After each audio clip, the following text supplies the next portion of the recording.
on the bus. I'm on this bus. It looks like it's about to rain. Hard.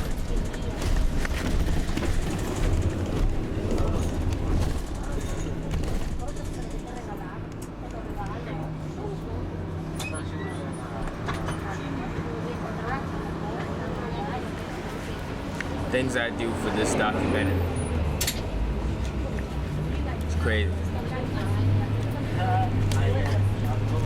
I just hope I meet up with my dad before it rains.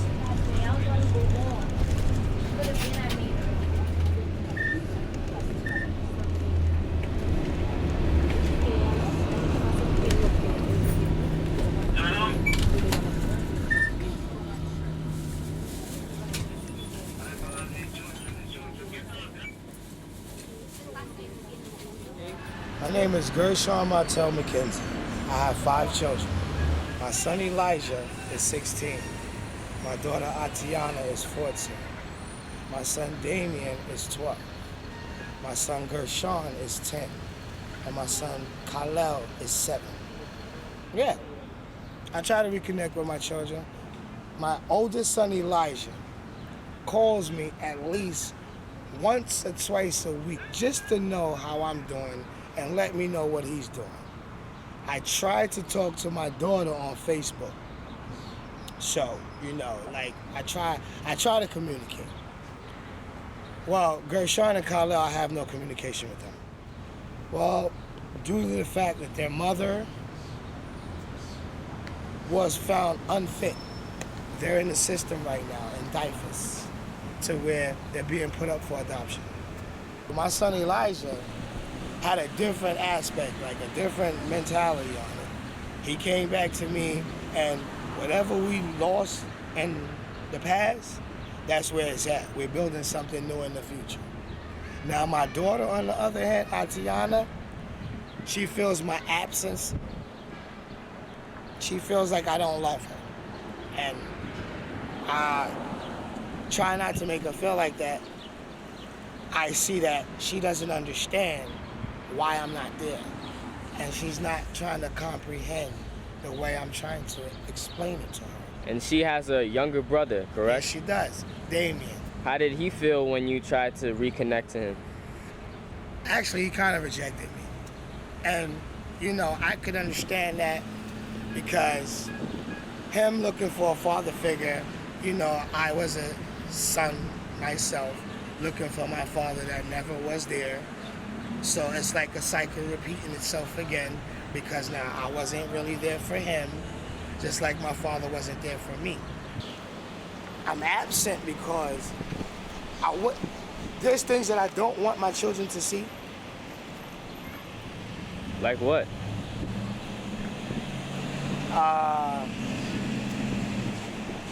Drug abuse. Drug abuse. Prostitution. Gangs.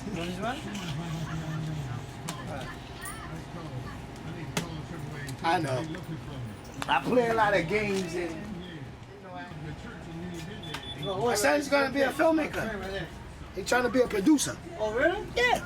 Oh, let me know. That's right. I don't be in my kid's life if I'm doing bad things because I don't want those bad things to spill upon them. So now that I remove myself from the house, it shouldn't be my fault while things didn't go right. And no offense, I can see that with my older 3 children. My older 3 children, I didn't stay there, and they're doing good.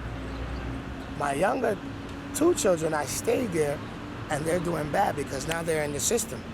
They're not with their mother or their father. They're in the system. So that's why I feel sometimes a young father will run away because him and the woman are not compatible, or his father wasn't there for him, so he don't know how to be a father. I can tell you, like inside of me, I don't think they're happy. when they hear the word father because father wasn't around all the time. I do not think I'm a good father at all. I'm a good teacher. That, me, yes, good teacher. Father? Nah, I kind of stepped away from that a little bit. I kind of got scared of fatherhood. So, no, I don't think I'm a good father. Some men, they follow the lead of their fathers who left, and some men take the opposite stance and decide to be an even better father. If you did not have a father in your home, yourself, as a role model, you don't necessarily learn how to be a father. You don't know what your job is as a man. Mm-hmm. Some men make conscious decisions to go the opposite direction. Like, it's like, I know how it feels not to have a dad, so I'm going to stay with my kids and I'm going to do it. And some just repeat what was done to them. My name is Kwanzaa. O's. My relationship with my dad is, I would say, a complicated one because I didn't see him in 7 years. He was in and out of my life a lot, so it was like, you have memories like when you went to like parks and stuff with him, but then after a while, like nothing's there. Africa O's, I'm Kwanzaa's big sister. And I'm Karen O's, I'm Kwanzaa's mother. Well, this is what I remember. So, this is the man that I met, Kwanzaa. So this is Hugh. And I met him here at Columbia University, the Institute of African Studies, at a reception for the president of Mozambique. So that is where I met. We started talking. He had graduated from Georgetown. He lived in Africa. He spoke French. It was just like, oh, this guy is so right on, so smart. He was really tall. He was really tall? Yes. Can I be honest? I think it was difficult because I was already born and I had a different father, so I think it was different for him. And I was the firstborn, so I think it was always a little tension. Well, last time I checked, he had hair, and it's kind of funny because he was like, he came and his hair was kind of gone, so I was like, oh, grandpa, but no, it's that. And I still remember the mustache, like when I would give him a hug before he went to work, he would kiss me on the cheek, and you would feel the brush over his mustache, and the mustache was still there, it's just he was bald, so. It's a conversation, when you miss those many, that amount of years with your son, I feel like you lose crucial points, like how to ride a bike, your first date, your first sports team, and all these good things. I did a lot of good things this year, without him being around, throughout my life. But, sometimes you think like, well, man, I wish I learned how to ride a bike. Nothing stopped me. I rather have my dad taught me, because, dads usually teach their sons how to ride bikes and stuff like that. I think that Kwanzaa always will be wondering, what would my life have been like if my father were in my life every single day? And I think maybe if his father was here every single day, he probably would be wishing that what my life would be like if he wasn't here for real. So his dominant personality, I think Kwanzaa would have learned a lot from his style of dress. He was a very neat, very meticulous dresser, very well groomed, very pro-academic, so I think that he certainly would have had an impact on your academic development by supporting you and encouraging you to excel in math, the sciences, and certainly in languages. So I think it was a tremendous impact, him not being here, but certainly there had to be some comfort in knowing that if you want to text, if you want to send an email, if you want to call him, he's there.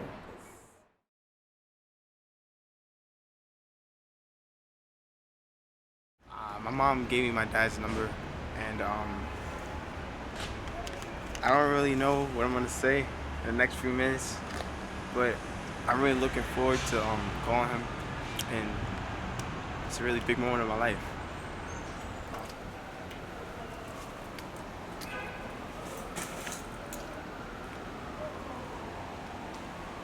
I'm so nervous right now, bro. Oh God, get the bubblies in my tummies, man. Get bubblies in my tummies. Oh my God. Oh Lord. Oh God.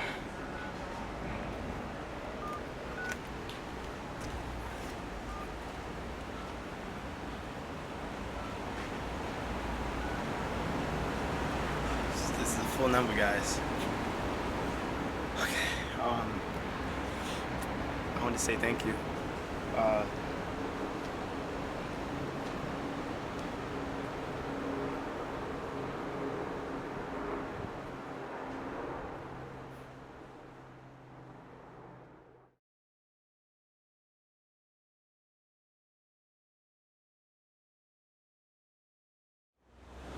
Hello? Yeah, I'm sorry, I missed your call. I cut you off early. You bothered me. Yeah. Hey, it's Kwanzaa. You're tapping. Hi, how you doing, Dad? Oh, okay. I couldn't understand how you was talking. Oh, Yeah. how you doing? I'm good. How are you? I'm fantastic. Good.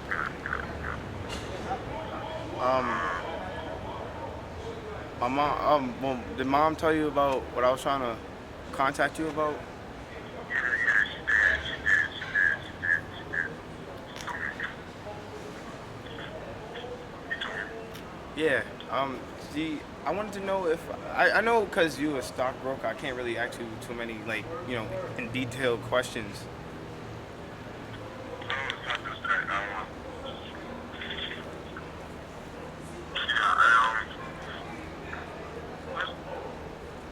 Let's try to All right. talk about it.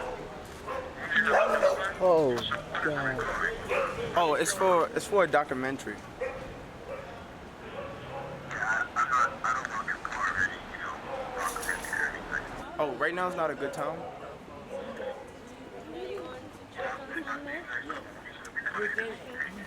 All right. Well, I'll call you back later, all right?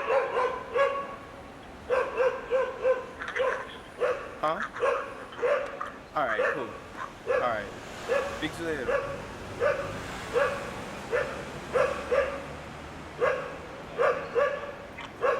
Yo, you did it. I did it. I talked to my dad, yo. It was a smooth conversation than I thought, yo. He was busy. He was saying that, well, he couldn't really be, he didn't want his, put into the interview, but I talked to him, you know? How you feel? I feel fantastic, actually. I really feel I'm glad I got this done. I was fighting the hell out of me these 7 years. It was just eating me up. Would you call him again? Yeah, definitely. I said I'll call him back, tonight. For sure. Well, that's good to get off your chest. For sure.